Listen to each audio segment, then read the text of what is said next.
జోగులాంబ గద్వాల జిల్లాలో అకాల వర్షాలతో రైతులు తీవ్రంగా నష్టపోయారు. ఆయజ, రాజోలి మండలాల్లో భారీ ఈదురుగాలులతో వర్షాలు కురిశాయి. దీంతో చిన్న తాండ్రపాడు, మేడికొండ గ్రామాల్లో పండ్ల తోటలు తీవ్రంగా దెబ్బతిన్నాయి.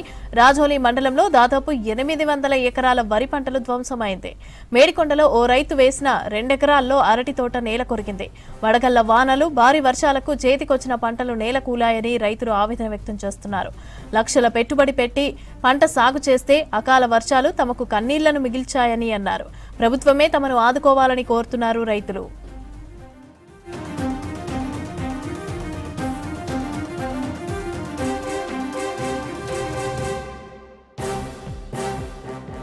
ట్యాంకులు అవుతున్నాయి. 5 ట్యాంకులు వచ్చేసి ఇప్పుడు ఒక ట్యాంక్ అవుతుంది. ఎందుకంటే ఒక కర్రకు వచ్చేసి 250 గింజలు ఉంటున్నాయి.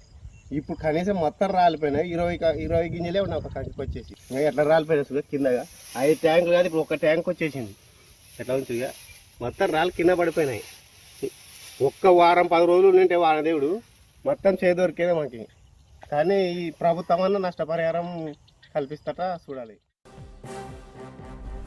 జోగులాంబ గద్వాల జిల్లాలో అకాల వర్షాలతో రైతులు తీవ్రంగా నష్టపోయారు.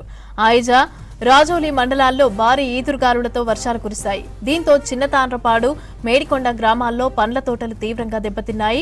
రాజోలి మండలంలో దాదాపు 800 ఎకరాల వరి పంట ధ్వంసమైంది.